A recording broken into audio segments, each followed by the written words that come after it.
new DJM 900 Nexus is our replacement for the popular DJM 800 club mixer and adds the Pro DJ Link connectivity, updated quantized effects, and superior connectivity with software. The 800's probably been around for about 5 years now, and it's been sort of the industry standard mixer as far as I'm concerned. I think it's lasted really well, like you know, the effects and the sort of layout and everything. It's all yeah, pretty ergonomic and easy to understand. A lot of people can get on and use it straight away, even if they've never used it before. The Nexus name is our commitment to making the perfect system for every type of DJ. And to start with, it's Tractor certified. The original setup before the DJM 900 came along was 2 laptops, 1 running machine, 1 running Tractor, 2 Audio 8 sound cards. Now with the new mixer, it makes it a lot easier. Now I can just have 1 laptop, running machine and Tractor. So it's totally halved my setup.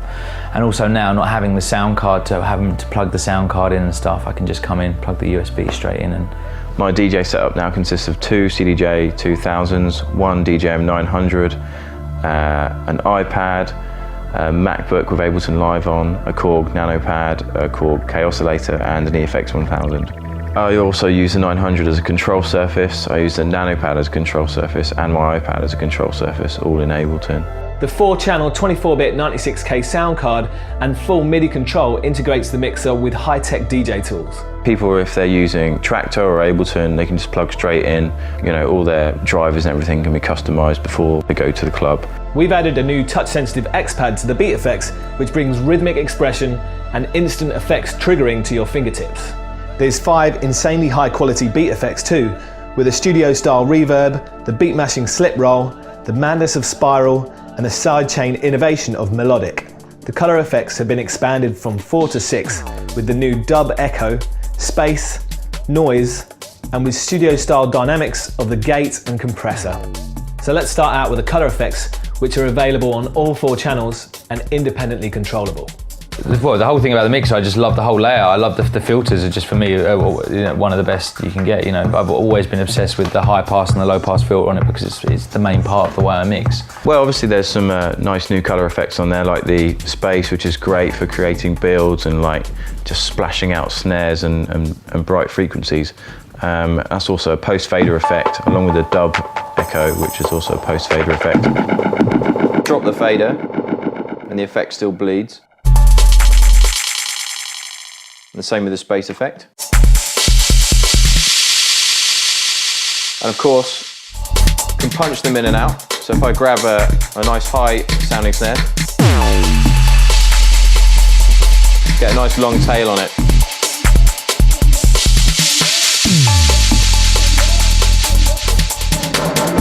Low pass and high pass. The color effects are, you know, push the button, turn the dial, something happens straight away. Whereas the beat effects are more rhythmical, you've got more parameters to play with.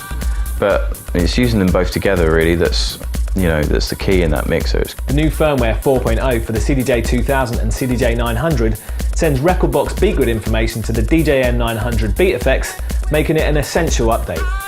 The DJM 900 sends on-air status back to the CDJs, so when you push up the fader, the CDJ 2000 platter assigned to that channel turns from white to red, so you know that it's live on air.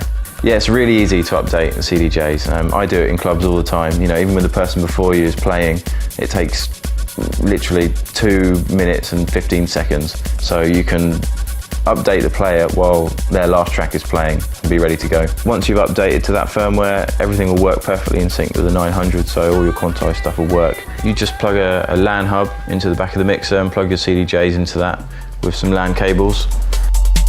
I've got this on wide pitch. I've got my scratch sound over here. I'm going to use the transform effect, which is timed and quantized to this deck. Now watch what happens if I move the pitch. The effect stays in time.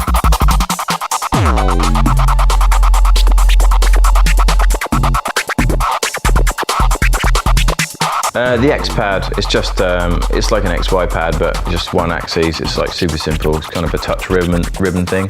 On the 800, you'd get your beat bar buttons, set it to the right measure, on whatever particular effect. So you're doing the roll, you'd set it to an eighth, or you know, if you wanted to repeat one bar, you'd set it to that. But with the touch ribbon, you just, you know, you literally just touch it in a corresponding place, and straight away it's engaged. You don't need to actually engage the effect with a yellow button. As soon as you touch the strip, the effect's engaged. So the roll, as on the previous mixer, works in the same way, except now you can control it with the X pad.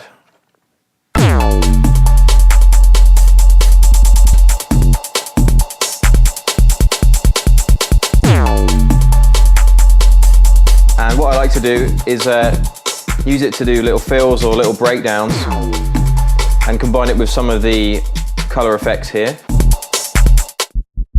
like that one.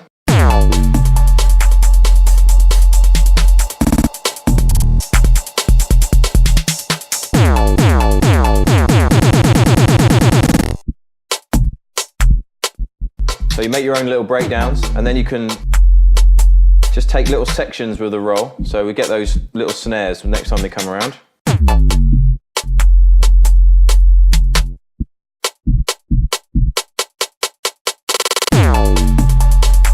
So you make your own little breakdowns, and with this gate compression, it's really good fun. Taken from the DJM 2000, the slip roll is a great effect for beat mashing a track without repeating the same sample. So the slip roll constantly resamples every time you make an adjustment to the timing. They've sampled a new part of the beat. And now all the roll effects are post fader, so you can do the sound color effect.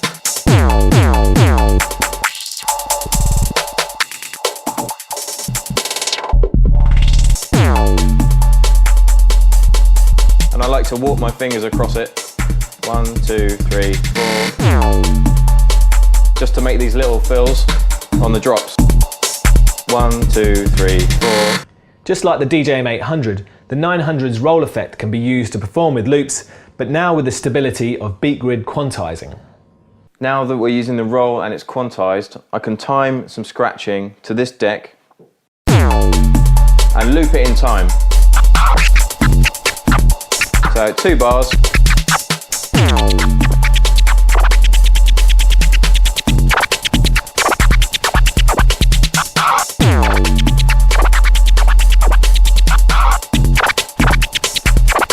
It stays in time.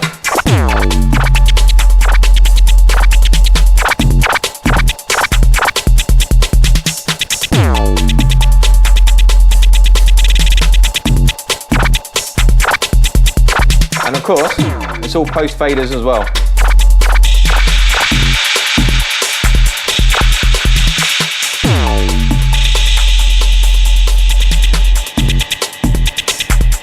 Dub echo.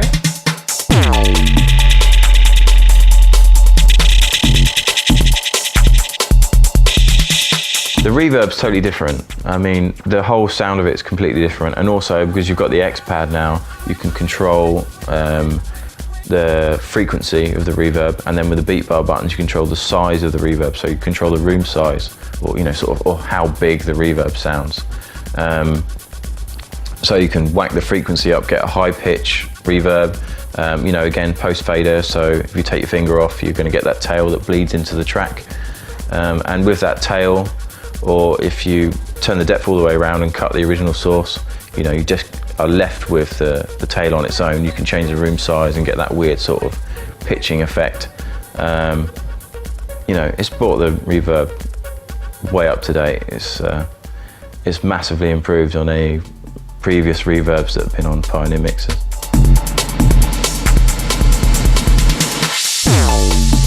So we've got a nice high-pitched tail there. And if I just show you, control the room size with the beat bar buttons or with the timing knob there. So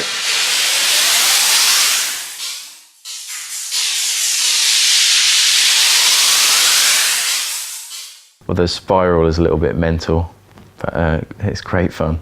It's kind of the rock band effect. So the spiral is like a tape delay that's gone bananas, and it sounds a bit like this. It's pretty gnarly.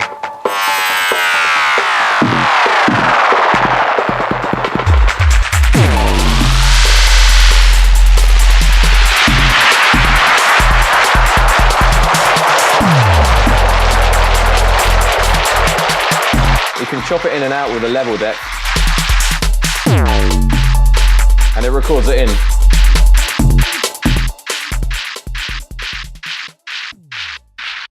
The melodic effect is a sampler which responds to the peaks of the underlying music.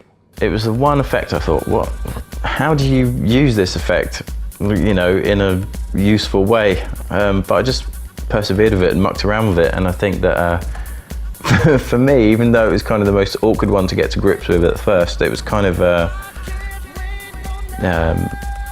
you know, the most satisfying to use in the end, and the most interesting. To get the melodic effect sounding quite funky, to get the cowbell, we snatch it with the yellow button, but then I switch to the X pad straight away and change the pattern.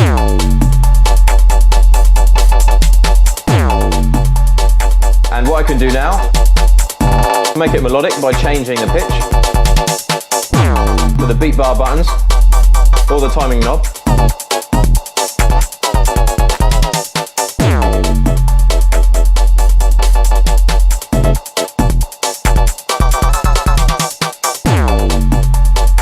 And what you can do is I've got my sound color effects on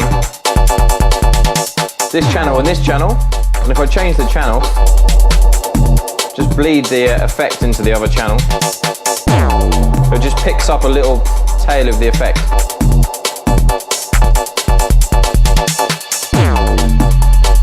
Now if I go all the way down,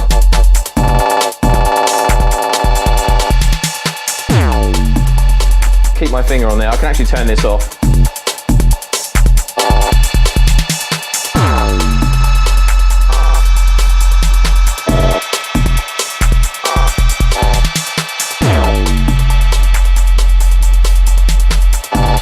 I can use the dub echo as well.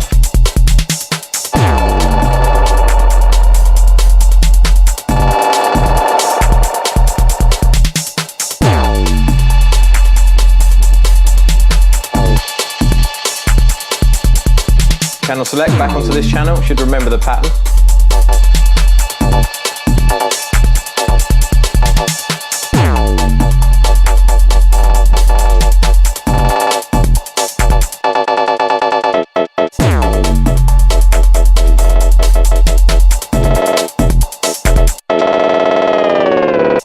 Along with all these new effects, the DJM 900 Nexus has also adopted some features from the DJM 2000, like our best audio circuits yet, operating at 32-bit. The output I've noticed a lot is a big improvement from the 800 to the 900. The 900 Nexus includes the Q-Link, which is an additional preview channel dedicated to monitoring new tracks from Rekordbox directly to your headphones.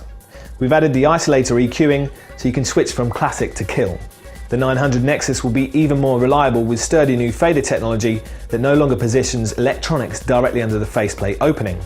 And the Pioneer P-Lock fader caps are impossible to pull off in the heat of the mix thanks to a new locking mechanism. Another refinement is all the connections, which are now symmetrically and intuitively arranged so you can easily connect sources blind.